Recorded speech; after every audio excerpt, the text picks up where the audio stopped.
Hey everyone, today is Saturday, first Saturday of the month, January 2018. We in the new year, first Saturday of the new year. All right. Mary Mitchell in Chicago, I read her article today and I was disturbed. She was speaking about Chris Kennedy, the guy running for governor, one of the Kennedys. And she was saying he took the low road when it comes to what's happening to black people in Chicago. Talked about how she moved away in the 80s, and she moved away because she wanted her children to be safe and in better schools. And she went on to say, in so many words, it's nothing new what he said, and he's saying it to get black votes. Well, everything we do, anything everybody do, is to the constituency that they are talking to. You tailor your message to the audience. You know, if not, you're not relevant when you're in front of that audience. So to even bring that up, to me, is not relevant because everybody does that. All right. So having said that, she went on to talk about him bringing that up now to get votes disparages the black excellent people Rahm Emanuel had lined up. And this is the huge problem. And it just shows me where Mary Mitchell is in her thought process. And I'm not going to disparage her as well, because everyone is entitled to their own view. Me and my wife don't agree on a lot of things, you know, but we still make the household run. So from that standpoint, I'm not going to disparage Mary Mitchell, but I am disappointed that she don't see the value in the other side. And here's what I mean by that. Janice Jackson, I love her story, all right? I love the story of how blacks have risen through the ranks and they're in top administrative positions. Eddie Johnson.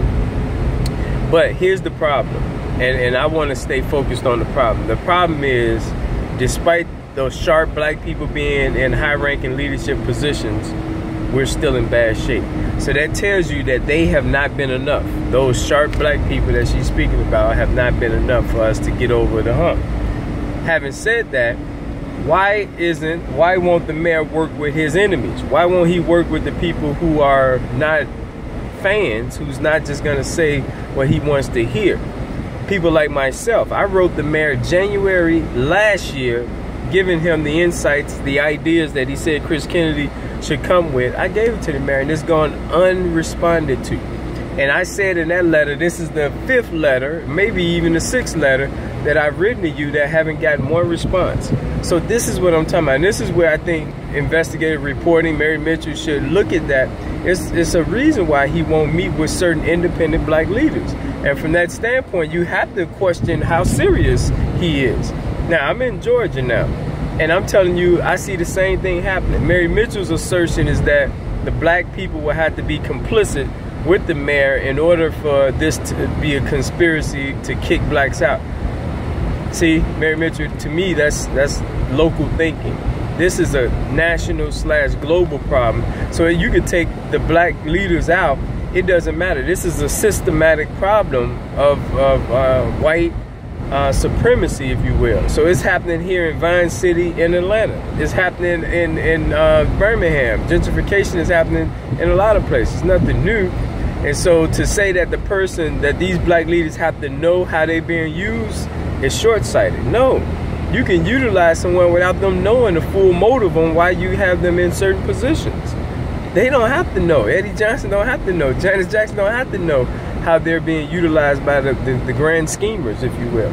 So that's all I'm saying. To sum it up, the bottom line is bigger than the local leaders, but we have a system that will not respect or honor people who do not go along with the majority. That's a reality. And that system don't want to see people like myself and others who call out those race-based perspectives and biases and policies. They don't want to work with those people. So until they sit around the table with some of those independent black thinkers, you're not being serious. It's about control. And that's what I would tell Mary Mitchell about. He has people around him, Rahm Emanuel, that he can make sure that they are beholden to him and that they listen to him. Very rarely do you see them dissenting from the mayor, even when he's wrong. So that's all I say, Mary Mitchell. I don't want to disparage you and your sacrifice and what you've done, but I am disappointed in the article you wrote today. What Chris Kennedy said needed to come from a white person, a non-black person that gives it credibility. He didn't have to say it. No one made him say it. So I thank him for saying it. And I hope more people will listen to what he's saying and ask, you know, what's wrong? Something is seriously wrong. Why so many blacks are leaving Chicago? Peace.